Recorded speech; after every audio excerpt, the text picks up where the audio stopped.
Hello, is that Dustin? Yes. Is this Steve? It is, yes. How are you, man? Good. How are you doing? I'm good, thanks. I'm here with my co-host, Ton. Hey, how you doing? I'm good, yeah. How are you? Oh, fantastic. Excellent.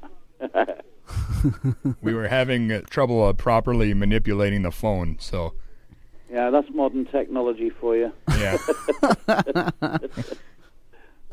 Cool. Well, if you don't mind, we'll ask you a couple questions. Of course, yeah, no worries. We don't want to charge up your phone bill too much. No, I'm calling you free. Oh, that's right. We're paying for that. Okay. Good. Well, no. Well, even so, because I have a deal with my telephone company. After 6 o'clock and at weekends, I can call anywhere in the world for free. So. Oh, well, then we'll just talk to you all day. Yeah, Look at that. Yeah, exactly. Yeah. Well, I'm glad you got that covered for us. That's nice. Yeah, there you go. Well, first of all, we'll want to ask you some questions about Grim Reaper. Sure. Exactly how did you wind up as the singer for Grim Reaper? Well, I was in I suppose you could call it a rival band to Grim Reaper before I joined them. It was a band called Medusa.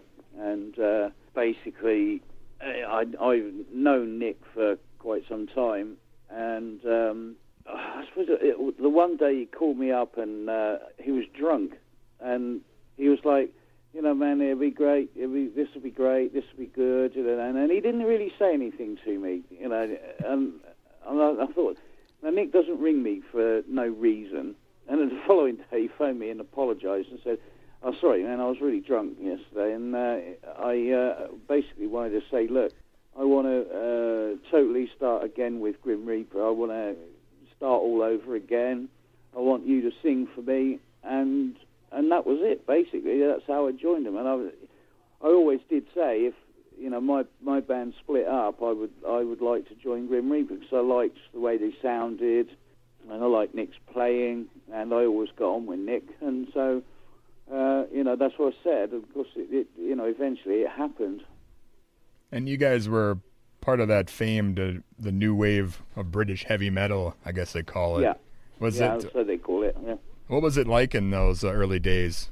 Well, it was really fun, actually, because there was no pressure on you to do anything. You know, we got a great thrill out of the fact that we had a music paper over here called the New Musical Express, and we used to get a kick out of sending our demos in there, and they used to have like a demos chart. And we used to get a kick out of the fact that we'd send in a demo and we'd get sort of like number 2, number 3, then number 1, and all that sort of thing. That was a big, you know, it was a big kick for us, really. And then it started to get a little bit more serious a little later on. There was a local band to me had lost their vocalist and asked me to do a single with them. They were doing a single with Ebony Records. And so I said, yeah, absolutely no problem at all. So I went along and did this single for them because it was basically the first time for me in a full 24-track recording studio. So I just, you know, I put it down to experience, you know. And then about 3 months after I did the single for them, they asked me if I would do an album for them. And it's a band called Chateau. And in between that time, Grim Reaper had actually, we'd won a 24 hours in a 24-track studio to do our own demo.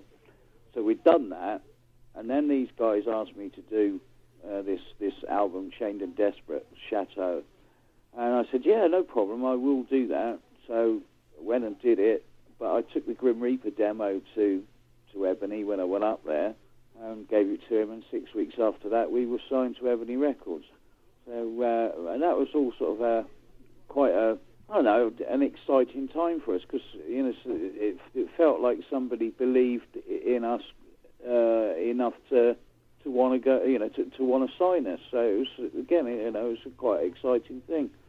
You know, a few months after that, we'd been in the studio, did the album, and then it was out, you know, and it was like, here we are for the first time. We've got instead of a demo tape, we've got a full blown album, you know, and that was a real kick, just doing that. You know, there was nothing. We didn't think for for a minute it would go any further than just that, really. Obviously, it did go a lot farther, you know. Yeah. So it was good, but it was all good fun then, and there was no pressure to earn money, to get the money back for the albums and all the rest of it. There's just none of that at all, you know, until it all started, and then it started to become different then. But you know, it was great fun in those days because we just, you know, turn up, play because we really enjoyed it. We used to get quite a number of, you know, a good audiences. But like I say, it was all good fun. We'd pack up all our gear, and then we'd start driving home on the freeway, and we'd stop at a service station and have a full English breakfast at 3 o'clock in the morning, and then that was it. You know, we'd get home, get up the next day, and do the day job sort of thing. You know, and that's the sort of fun that we had. You know, it was really good fun. You mentioned rival bands before. Were you competing with other bands around that time? Like, did you ever have to punch Def Leppard in the face or something? No, it wasn't like that. No, it wasn't like that at all. I mean, you used to get the, you know, we've got a bigger banner than you've got. You know, we've got a bigger backdrop than you've got. You know, we've got more kit than you've got. It was all that sort of thing. But it was just real fun time, really, because, you know, nobody really meant it. We all got on, all the local musicians got on. I still see a lot of them and have played with a lot of them, you know. So, you know, it wasn't that sort of knife in the throat sort of rivalry. It was a fun rivalry sort of thing, you know. And some of them did it, and some of them didn't, you know. You guys had some legal troubles. Was it around the third album? Was it the Rock You to Hell album? What was that all about? Yes. Well, basically, I mean, we were, I can't say stupid, because none of us were stupid, but inexperience of the ways of the music industry, I would say. One of the biggest mistake we made was not going to a music lawyer to check over our contracts before we signed them.